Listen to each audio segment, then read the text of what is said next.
তাদের মতবাদ পাঠিয়েছে ছুরি দিয়ে, 3টা ছুরি পাঠিয়েছে। একটা ছুরি সেকুলারিজম, ধর্মনিরপেক্ষতাবাদ, সুফিজম, ফানাফিল্লা, মাকাবিল্লা, দেখেন না গল্প সব।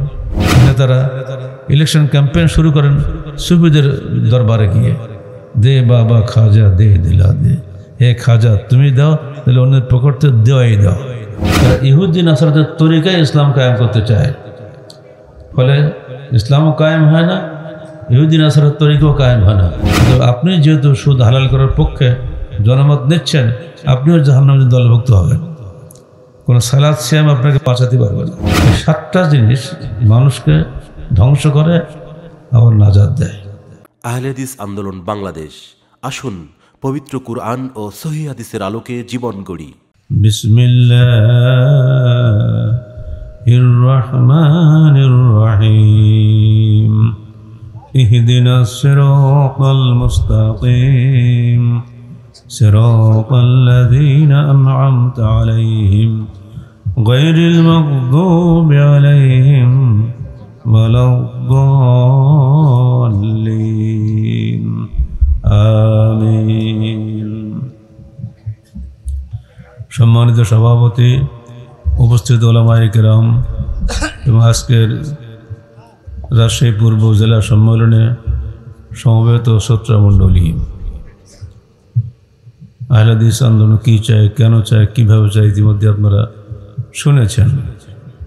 কিন্তু যে আয়াতটি আমি তেলাওয়াত করেছি এটা আমরা সবাই পড়ি, প্রতিদিন পড়ি। ফরজ সালাতেও পড়ি, নফল সালাতেও পড়ি, সুন্নত সালাতেও পড়ি। দুর্ভাগ্য তাদের যারা ইমাম পড়লে মুক্তাদিদের পড়া লাগে না বলে ফতোয়া দেন, তারা কোটি কোটি মুসলমানকে এই সূরা থেকে মাহরুম করেছেন।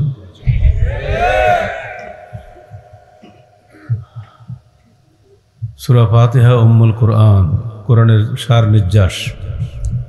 এজন্য কোরআনের প্রথমে সূরা ফাতিহা আনা হয়েছে। এর মধ্যে প্রথম দুটো আজকে বাদ দিচ্ছি, শুধুমাত্র যেটা আমাদের প্রার্থনা এটি আমরা বলছি, আল্লাহ তুমি আমাদেরকে সরল পথ প্রদর্শন করো। কোনটা সরল পথ? সিরাতাল্লাযীনা আন'আমতা আলাইহিম, যে পথে চলার কারণে তুমি তাদেরকে পুরস্কৃত করেছো। গায়রিল মাগদুবি আলাইহিম ওয়ালাদ-দাল্লিন, ওই পথে নয় যে পথে যাওয়ার কারণে তোমার অভিশাপগ্রস্ত হয়েছে এবং পথভ্রষ্ট হয়েছে, তাদের পথে নয়। এরা বলে পরপরই আমরা বলি আমিন। দুর্ভাগ্য যখন আমরা জোরে বলি ওয়ালাদ-দাল্লিন, আমরা আস্তে বলি আমিন। ওতে আমার একটু আপত্তি আছে নাকি? কত দিকে যে গোলমাল।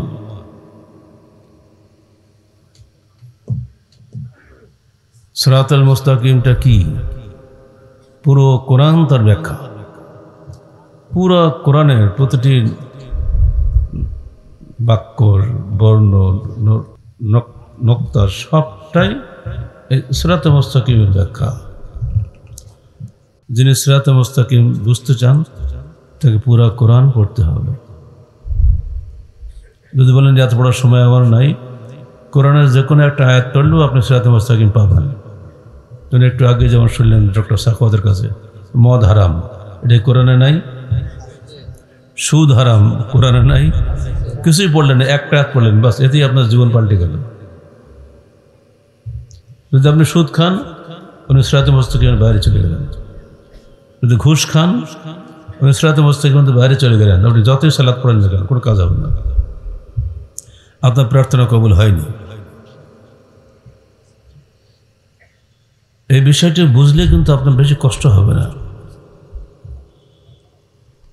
আর সিরাতে মুস্তাকিমে গিয়েই আল্লাহ রসুলের হেদায়েত আমাকে মানতে হবে। কারণ সিরাতে মুস্তাকিম তিনি আমাদেরকে দেখিয়েছেন তার সারা জীবনের কর্মকাণ্ডের মাধ্যমে। দীর্ঘ 23 বছরের নবুয়তের জীবনে প্রতিটি কথা, কর্ম এবং সম্মতি সবটাই তার সুন্নাহ, সবটাই হলো আমাদের জন্য পথপ্রদর্শক। রাসূলুল্লাহ সাল্লাল্লাহু আলাইহি সাল্লাম আমাদেরকে নির্দেশ দিচ্ছেন, আমরুকুম বিখামসিন আল্লাহ আমারানি বিহিন্না বিল জামাআতি ওয়াস সাম'i ওয়াত তাআতি ওয়াল হিজরাতি ওয়াল জিহাদ ফি সাবিলিল্লাহ ومن خرج من الجماعة قيد شبر فقد خلع ربقة الإسلام عن عنقه ومن دعا بالدعوة الجاهلية فهو من جثى جهنم وإن صام وصلى وزعم أنه مسلم رواه أحمد بإسناد صحيح। একদিন আল্লাহ রসুল সবাইকে বললেন, দেখো আমরুকুম বিখামসিন, আমি তোমাদেরকে 5টি বিষয় নির্দেশ দিচ্ছি, আর এই বিষয়টা আল্লাহ আমারানি বিহিন্না, আল্লাহ আমাকে নির্দেশ দিয়েছেন। আল্লাহ রসুলের যত হাদিস সবকে আল্লাহ তাকে নির্দেশ দেননি, কিন্তু এটা খাস করে উনি বললেন আল্লাহ আমারানি বিহিন্না, আল্লাহ আমাকে এগুলোর ব্যাপারে নির্দেশ দিয়েছেন। কি সেটা? প্রথমে বেল জামা, তোমরা জামাতবদ্ধ জীবন যাপন করো না। যারা মানুষকে বিচ্ছিন্ন করে তারা কি হাদিসের বরখলাপ করছে না? মানুষের মহব্বত ভালোবাসা থাকবে, এটাই তো আমাদের সবারই কামনা। একজনের বিপদে আর একজন সাহায্য করবে, এটাই তো মানুষের সবারই কামনা। হিন্দু হোক, বৌদ্ধ হোক, মুসলিম হোক, ধর্ম বর্ণ ভাষা নির্বিশেষে প্রত্যেকটা মানুষ আমরা এক আদমের সন্তান নয় কি? অতএব হিন্দুরাও আমাদের ভাই, বৌদ্ধরাও আমাদের ভাই, মানুষ হিসেবে তারাও আমাদের ভাই। আমাদের কাছে সৎ ব্যবহার পাওয়ার অধিকার তাদেরও আছে, ঠিক তাদের কাছ থেকে সদ্ব্যবহার পাওয়ার অধিকার আমাদেরও আছে। এই উদার দিনটাই আমরা সংকীর্ণ করে ফেলেছি ভাগাভাগি করে করে। প্রথমে হচ্ছে এটা বিল জামা, তোমরা জামাতবদ্ধ জীবন যাপন করো। অসামে আমিরের আদেশ শোনো, ও তাআতে মানো। আমরা অনেকে শুনে চলে যাই, মানি না। সম্মেলনটা হচ্ছে, এর একজন সভাপতি আছেন না, তিনি কিন্তু এই সম্মেলনের আমির, আমরা এখানে অতিথি। তিনি যতক্ষণ পর্যন্ত আপনাদেরকে ছেড়ে না দেবেন ততক্ষণ আপনাদের উচিত হবে এখানে থাকা। তারপরে আনুগত্য করা, এরপরে অল হিজরা, প্রয়োজনে হিজরত করতে হবে। যদি বাগমারা এলাকায় আপনাদের থাকার সমস্যা হয়, দিন পালনের লোকে বাধা দেয়, আপনি চলে অন্যত্র চলে যাবেন, কিন্তু দিনকে হাতছাড়া করা যাবে না। ওয়াল জিহাদে ফি সাবিলিল্লাহ, পঞ্চম আল্লাহর পথে জিহাদ করা। জিহাদটা কি? তৌহিদের পক্ষে আপোষহীনভাবে জিহাদ করা, দাওয়াত দেওয়া, আর শিরকের বিরুদ্ধে আপোষহীনভাবে বাধা দেওয়া, প্রতিহত করা। আপনি যদি অন্যায়কে প্রতিরোধ করার হিম্মত না রাখেন তাহলে আপনি কিন্তু বুজদেল হয়ে যাবেন, কাপুরুষ হয়ে যাবেন। এতদ অঞ্চলের ইতিহাস আপনারা যারা আমাদের থিসিস পড়েছেন তারা জানেন। ডক্টরেট করতে গিয়ে আপনাদের এই এলাকায় ডোর টু ডোর আমরা গিয়েছি। দূর অতীতে সেই সমস্ত মানুষগুলোর নাম আমাদের এখন জানা আছে। আপনারা কি জানেন তাহেরউদ্দিন সেনুপাড়ার লোকটার নাম? আব্দুল হাই চোরখোল লোকটার নাম জানেন? লোকটার নাম কোন? আনোয়ারউদ্দিন। ইনি মৃত্যুর আগে রাজশাহীতে আমার সাধুর মোড়ের বাসায় আমার সঙ্গে সাক্ষাৎ করেছিলেন। তার বাড়িতে রক্ষিত বহু পূর্ণ ইতিহাস, বালাকোট জিহাদ থেকে উনি যখন ফিরে আসেন সেখান থেকে আনিত অনেক কাগজপত্র আমাকে দিয়েছিলেন। এজন্য আজকে এখানে এসে আমি তাকে বারবার স্মরণ করছি। আজকে তিনি নয়, দুনিয়াতে বিদায় হয়ে গিয়েছেন। আল্লাহ পাক তাকে জান্নাতুল ফিরদাউস নসিব করুন। কোথায় বালাকোট? এখন তো আমরা বলছি পাকিস্তান, যেখানে কাশ্মীর, বালাকোট কাশ্মীর পাশাপাশি। এইখানকার লোক সেখানে গিয়েছে। এমনকি আপনি শুনলে স্তম্ভিত হবেন, বালাকোট জিহাদের শহীদের তালিকা প্রথমে শহীদ হয়েছে বরকতুল্লাহ বাঙ্গালী। তারপর আব্দুস সামাদ বাঙালি, একে একে বাঙালি বাঙালি করতে করতে 15-20টা বাঙালি আছে। জামাত আব্দুল গফুর পুরোটাই বাঙালি। আমিরি জামাত শাহ সৈয়দ আহমদ ব্রেলভি নিজে উর্দু স্পিকিং, তো বাঙালিদেরকে এতই ভালোবাসতেন যে বাঙালি জামাতে আব্দুল গফুরের সঙ্গে তিনি নিজেকে সম্পৃক্ত করলেন যে তোমাদের সঙ্গে আমি থাকব। বাঙালিদের একটা আনুগত্যের বোধ আছে, বাঙালিদের মধ্যে ধর্মবোধ খুব বেশি আছে, আর সেজন্য এই সমস্ত জায়গা থেকে হাজার হাজার মানুষ ওই দূর দেশে চলে গিয়েছিল। কেন? এদেশ থেকে ব্রিটিশের রাজত্ব খতম করতে হবে, কারণ ওরা ইসলামের বিরোধী, ওরা এসে মকজুব, ওরা এসে দলিল। আল্লাহ রসুলকে জিজ্ঞেস করা হলো, হে আল্লাহ রসুল, এই মকজুব কারা, দলিল কারা? উনি বললেন, ইহুদি নাসরা ছাড়া আবার কারা? কথা বুঝছেন না? ইহুদি নাসরা ছাড়া আবার কারা? তিরমিজি 24-57 নম্বর হাদিস। সেই ইহুদি নাসরারাই চলে গেছিল, আবার এসে গেছে, নিজেরা আসেনি, তাদের মতবাদ পাঠিয়েছে ছুরি দিয়ে। 3টা ছুরি পাঠিয়েছে। একটা ছুরি সেকুলারিজম, ধর্মনিরপেক্ষতাবাদ, আর একটা ছুরি মডারেট, এটাও ঠিক ওটাও ঠিক, আর একটা ছুরি সুফিজম, ফানাফিল্লা বাকাবিল্লা। দেখেন না গল্প সব, এই 3টা ছুরি তারা পাঠিয়েছে।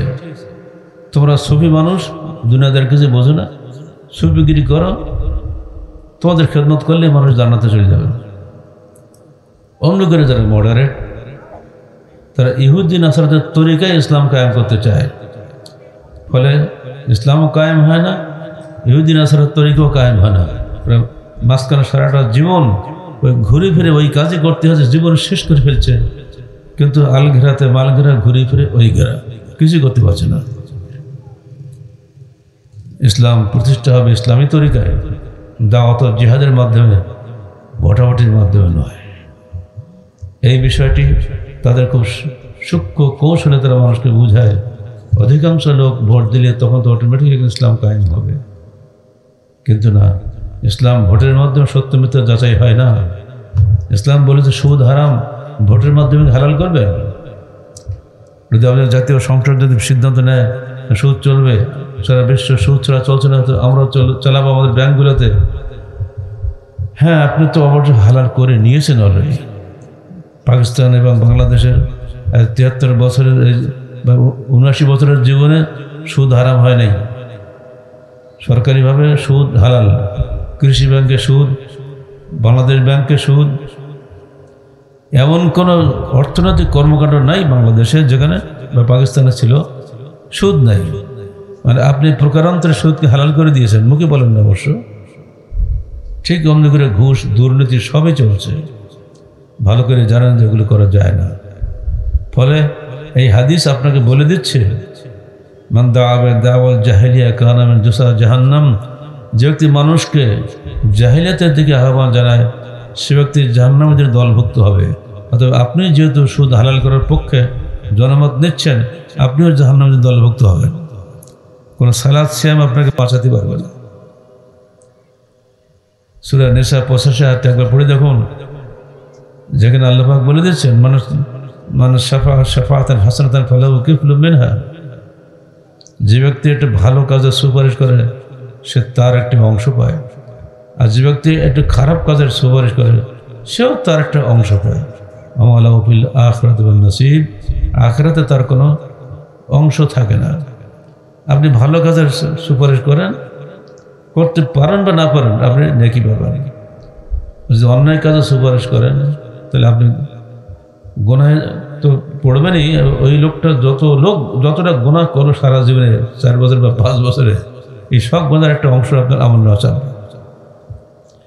অতএব খুব সাবধানে পা ফেলতে হবে। এরপরে আমরা এগিয়ে যান।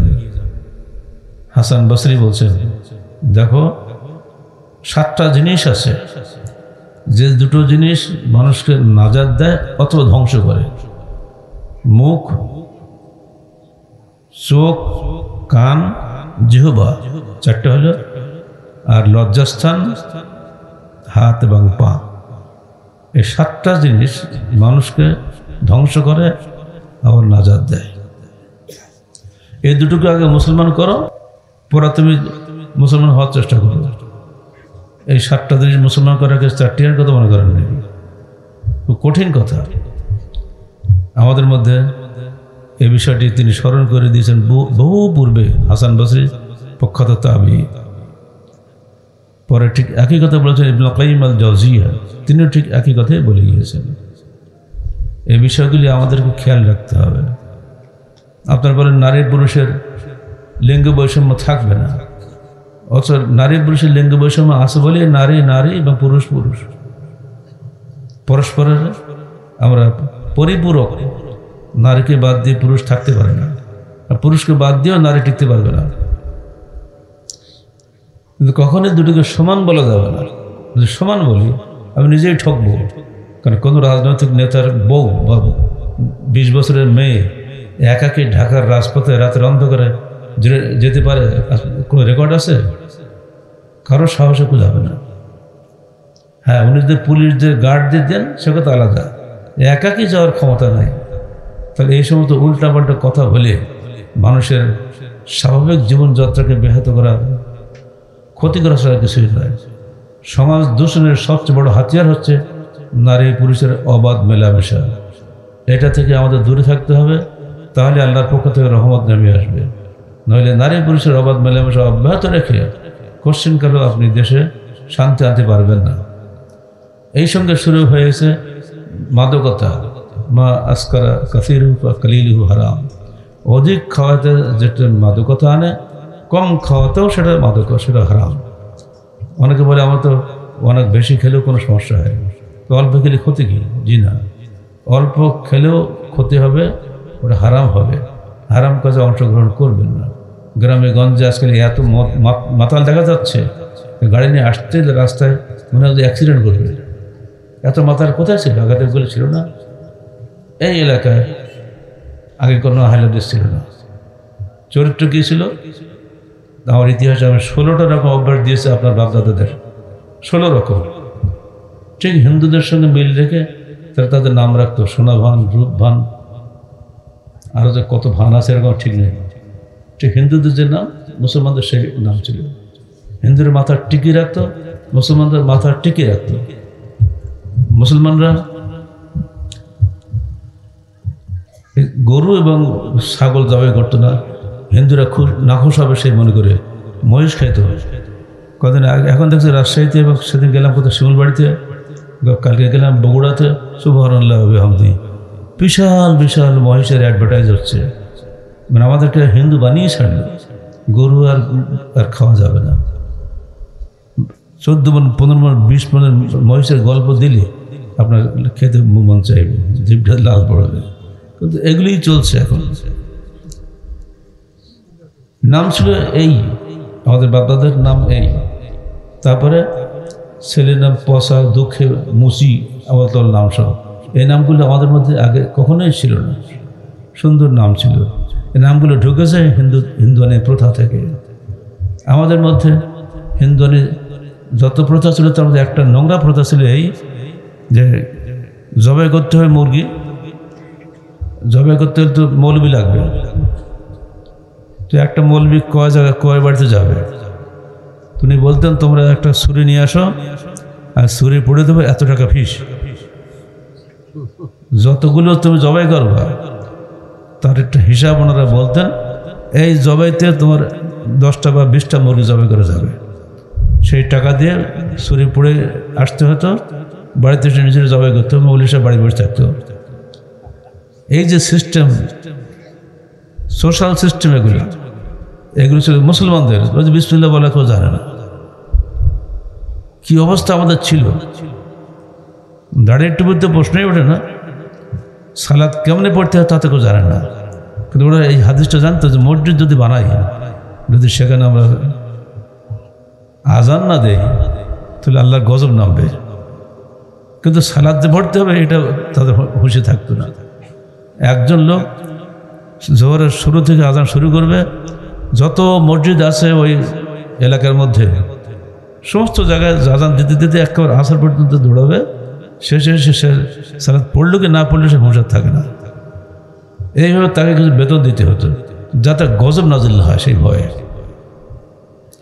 রাজশাহী এলাকার মানুষের এটাই ছিল বাস্তব চরিত্র, যেগুলো ঘরে ঘরে ঘুরে ঘুরে আমরা সংগ্রহ করেছি।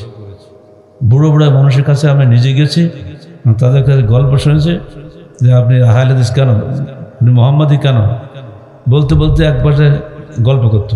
আমার দাদারা এরকম ছিল। এইগুলি সব কালেক্ট করে থিসিসের মধ্যে আমরা দিয়েছি। সেই জামাতকে নতুনভাবে সংস্কার করার যে দুর্বহ কাজ, বুঝিয়ে নিয়ে আসা কি চারটিখান কথা মনে করেন নাকি? সেই সময় যারা এগুলি করেছিলেন তারা আজকে আমাদের মাথার মনি। আপনাদের যেসব বাপদাদারা সেই দূর দেশে গিয়েছিলেন বালাকোটের জিহাদ আন্দোলনে, তারা শহীদ আহমদ ব্রেলভী, আল্লামা ইসমাইল শহীদ, বা আমাদের কাছে সাদেক করে বেলায়েত আলী, ইনায়েত আলী, এইসব মানুষের সংস্পর্শে মিশে আস্তে আস্তে এরা এনলাইটেন্ড হয়েছে, শিরক ও বিদআত সম্পর্কে বুঝতে শিখেছে। আর তারাই এসে এই এলাকাগুলো আবাদ করেছে। আর তাদের সন্তান কিন্তু আপনারা বসে আছেন। ইতিহাসটা স্মরণ রাখবেন। আগামী দিনে আপনাদের সন্তান আরও সুন্দর হোক, আরও ভালো হোক, প্রকৃত ইসলামের অনুসারী হোক, এটাকে আপনারা চান না? ওরে আপনাকে কেমন দিন সুপারিশ করবে। আর এই কারণে আজকে আহলে হাদিস যুব সংঘ, সোনামণি, আল-আউন, যা কিছু আপনারা দেখছেন সব কিছু কিন্তু একই প্রচেষ্টার অংশ, আহলে হাদিস আন্দোলনেরই অংশ। আমরা কোনো অবস্থাতেই কোনো বাতিলের সঙ্গে আপোষ করব না। যখন আপনার সন্তান যখন গড়ে উঠবে তখন কিন্তু আপনার বাড়িতে বিপরদিকে থাকবে না, অন্যায় অনাচার থাকবে না, সুদ ঘুষ থাকবে না। আপনি চাইলেও আপনার ছেলে ঘুষ খাবে না। সেদিন কিন্তু এসে যাচ্ছে। সরকার যতই চেষ্টা করবে না কেন, মানুষ কিন্তু এগুলো মানবে না। আর এইখানে গিয়ে অনেক কথা আসছে যেগুলো আপনারা শুনলেন একটু আগে।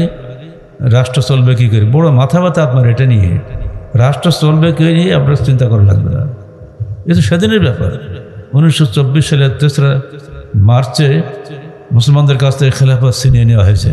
আর আজকে এটা 2024 সালের কত, আজকে 19 নভেম্বর। তো 100 বছরের পরে কয়েকদিন হয়েছে। এর আগে তো গণতন্ত্র ছিল না পৃথিবীতে। এগুলো ওই যে কাঁচি বলে ওঠার আগে 3টা কাঁচি দিয়ে মুসলমানদেরকে ধ্বংস করা হয়েছে। প্রথম কাঁচি ধর্মনিরপেক্ষতাবাদ, এর মাধ্যমে আগে মানুষকে ইসলামের বিধান থেকে সরিয়ে দেওয়া হয়েছে, কোনো ধর্ম নেই। 2 নম্বরে এটাও ঠিক ওটাও ঠিক, মডারেট, আমরা সবার সঙ্গে আছি। এই মডারেট লকআপটা দিয়ে গেছিল বিল ক্লিন্টন ঢাকায় এসে, ওই জন্য ওর নাম হয়ে গেছে মডারেট। টুপিদের সবই আছে, ক্লিন্টনের সঙ্গে খুবই খাতির। কি আপনারা কেমন ইসলামিস্ট? ওটা আমরা মডারেট, মানে আমরা সবার সঙ্গে মিলেমিশে চলি, কোনো সমস্যা নেই। ক্লিন্টন খুবই বাহবা দিলেন। আর একটা সুফি, যারা বিভিন্ন কবর ব্যবসায় ব্যস্ত আছেন, বড় বড় নেতারা ইলেকশন ক্যাম্পেইন শুরু করেন সুফিদের দরবারে গিয়ে, দে বাবা খাজা দে দিলা দে, হে খাজা তুমি দাও, তাহলে অন্যের পকেটে দেওয়াই দাও। এক মৌলবি সাহেব একটা পাগলকে থাপ্পড় লাগাচ্ছিল, দেই বেটা, তো মরপিকে শুনতে পায়, তো ওর কাছে চাচ্ছিস কেন রে? তো ও শোনে না, না দেন, দিতে হবে। একটা মারি থাপ্পড় মারি 2 টাকা দিতে, যা ভাগ এখান থেকে। আর ও যে কত খুশি, बाबा खाजा कितना ही कुदरत रखती है कि अपने भी देते हैं, लोगों के पकड़ से दिला भी देते हैं। আমার খাজা কতই না উদার, নিজেও দেয়, অন্যের পকেট থেকে বের করে আমাকে দিয়ে দেয়। ও কিন্তু ওর আঁকেদের মধ্যে বুঝে গেল এটা খুব ভালো কাজ হচ্ছে। আর মৌলভী সাহেবকে থাপ্পড় লাগাচ্ছে, এটা অন্যায় কাজ বলে। যে যার আঁকেদের মধ্যে বোঝে সব কিছু না। যেটা একটু আগেই যেটা বলা হলো, আপনার সেটা বোঝার চেষ্টা করুন। সমস্ত আলেমদের আগে ঐক্য আনা দরকার। জাতির ঐক্য আছে, নেতাদের ঐক্য চাই।